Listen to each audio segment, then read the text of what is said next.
Ngiyakhuleka kuMagumbi amaNomhlaba, kuyinhlondlo ezinhle, yindlondlo lekhulumayo, umntwana ohamba namakhehla, sanibonani.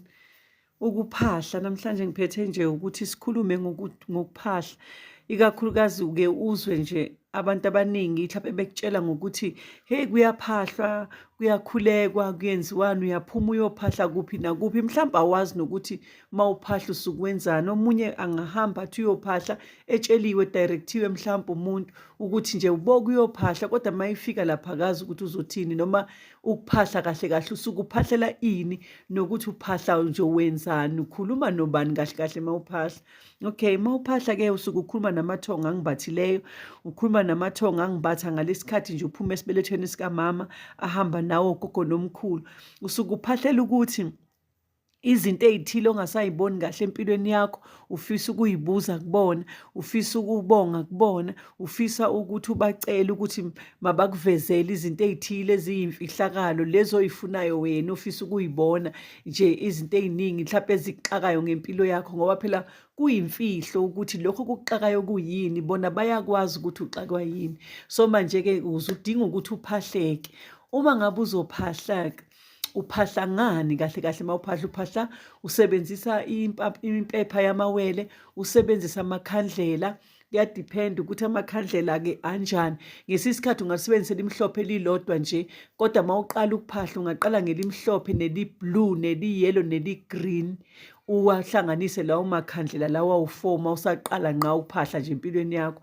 Uma ngabe usujwayele usuyophahla ngekhandlela nje elilodwa, ngelinye ilanga uphahle ngamabili amhlophe, ngelilodwa mhlawumpe elimhlophe. Kuya ngokuthi kwesinye isikhathi uma uqhubeka nokuphahla ngelinye ilanga bayakubonisa ukuthi ungasebenzisa liphi lona ikhandlela. Kodwa uma ungakaboniswa nje ikhandlela, uma usaqala ukuphahla ungaqala ngalawo engiwashilo, uqhubeke kube usuphahla uphahle lezo y'nsuku lezo zize y'phele. Uqede ngelinye ilanga mhlawumpe after 3 months noma after bani, uma ufuna futhi ukuthi cha kukhona ongakuboni kahle, noma lokhu abakukhombise kona akakuboni kahle, ungabuyela futhi uphahle usebenzise lokho okusebenzisayo. Kukuwe kahle kahle ikhandlela likhethekile ukuthi liphi. Kodwa ngizocela abantwana besithunywa ukuthi balibalekele ikhandlela elimnyama nekhandlela elibovu. Ikhandlela elibovu nekhandlela elimnyama thina bantwana besithunywa asilisebenzisi ngaphandle uma sidirecthiwe. Ungizwe kahle mntwana wesithunywa, angisho ukuthi alifanele lisebenziswe, kodwa lelo khandlela elibovu nekhandlela elimnyama ulisebenzisa ngoba utsheliwe ngamathonga noma ama-spirit guides wakho avelile akubonisa ikhandlela ukuthi uyalidinga ikhandlela elimnyama, akubonisa ukuthi uyalidinga ikhandlela elibovu. Lawo makhandlela nje ungawathinti until uboniswe wona. La manye-ke cha, ungaphahla ngawo, ayikho inkinga. Uphahlela kuphi-ke uma uphahla? Okay, ake ngithi ngithe amakhandlela, sebenzisa amakhandlela impepho yamawele, bese kuba ugwayi insu, ugwayi omnyama lo usebenzisayo.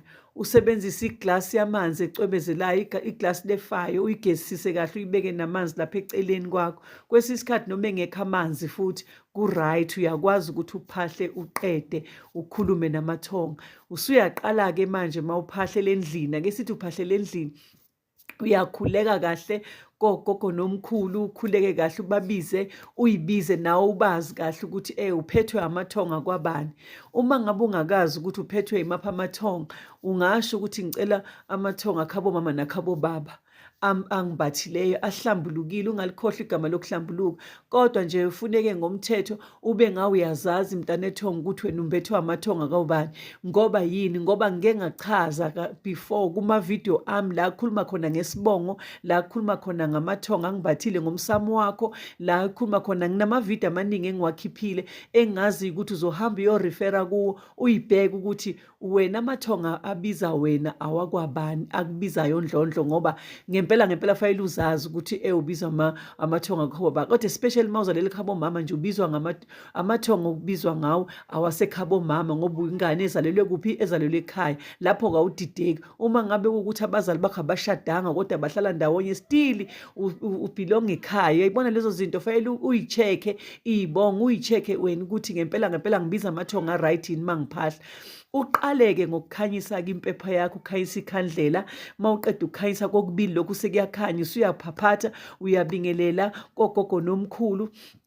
uyabingelela kubo bangibathileyo, usuyacela ukuthi ucela ukubonga kukho konke abakuqale bakwenzela kona empilweni yakho nje. Uqala ukuzalwa nje kuze kube manje bekumbathileyo, bekuhlenga kuzo zonke iy'ngozi, bekuvikela. Uyabonga, uyabonga, uyabonga. Ususuka lapho-ke usuyaqala ukuthi hayi bo gogo nomkhulu, namhlanje ngithe angize ngizokwazi ukucela ukukhuluma nani. Nayi indaba, nayi indaba, nayi indaba. Awutatazeli, ukhuluma kahle, awukhulumi imfishi into ongayazi, ukhuluma into oyibeka kahle.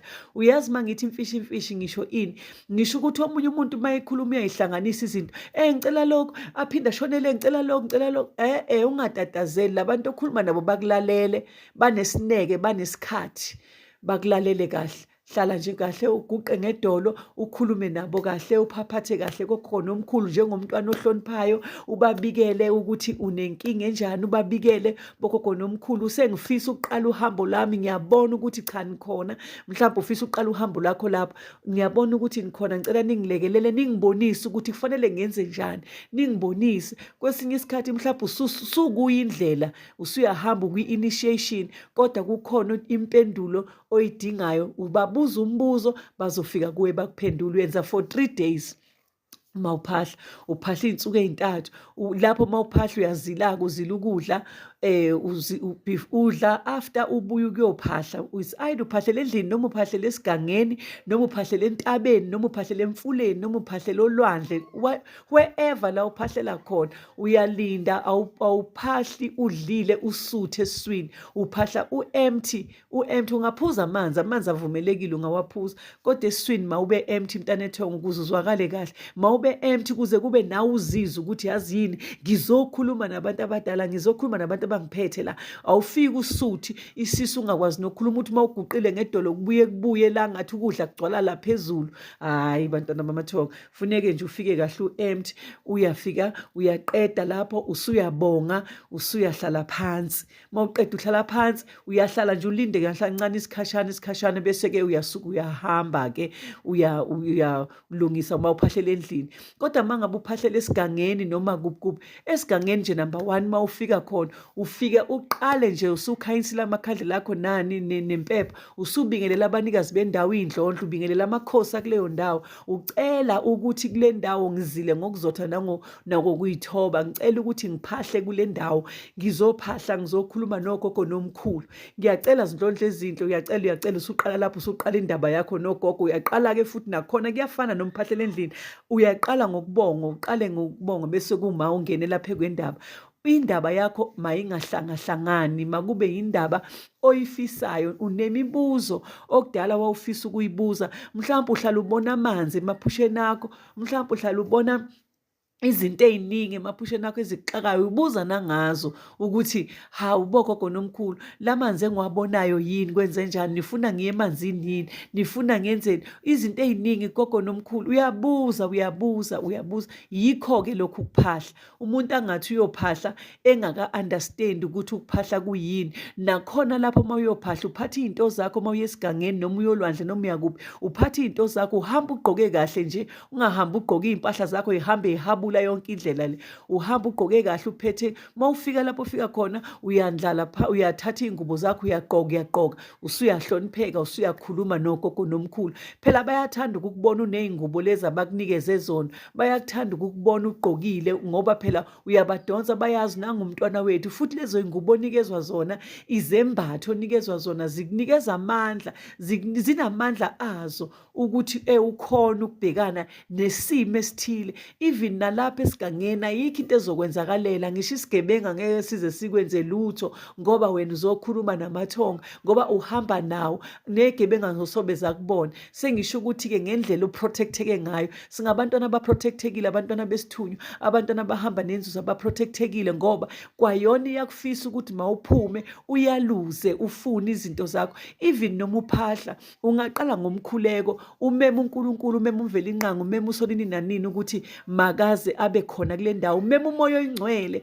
ukuthi mawuhlanze le ndawo, uphinde ucele before uqala ukukhuluma, ucele ukuthi makusuke yonke imimoya emibi mayidede, ngoba wena awuzile lapha awuzile ukuzofuna umoya omubi. Wena into izele uzele ukuzofuna umoya oyingcwele, uzwele ukuzofisa amathongo akho ahlambulukile, ufisa izinto zakho zibe zinhle. Manje dedisa imimoya emibi mayiqhele eduzane ukuze uqale nenkulumo yakho kahle. Injalo nje indaba yokuphahla, ayikho enye futhi ukuthi ungathi uphahla kukuwe mntanethongo ukuthi ushintsha kanjani, kodwa lo 3 days mawuqalile uqale ngendlela uphethe. Ngelinye ilanga futhi uyophahla ngelinye ilanga, usungadla after ubuye ukuyophahla. Futhi nakhona mawudla awuyigweme phela ungalenzi ucansi, uyigweme phela ukuthi nje nawe udle izinto ezikahle, ungadli lokudla lokhu okungathandeki, lokudla abangakuthandi. Phela kunokudla okuningi abangakuthandi, iy'ngulube, ukudla iy'bicibici lezi, ukudla okunamafutha, okota, obani. Bafuna ukuthi udle kahle nje. Zama ukuthi ngaleso sikhathi usaphahla uyithobe, wenzele ukuthi ney'mpendulo uyithole kahle. Ngiyabonga bantwana bamathonga, ngiyabonga. Ngicela ulike, usubscribe to the channel. Ngiyanithanda kakhulu, nisale kahle.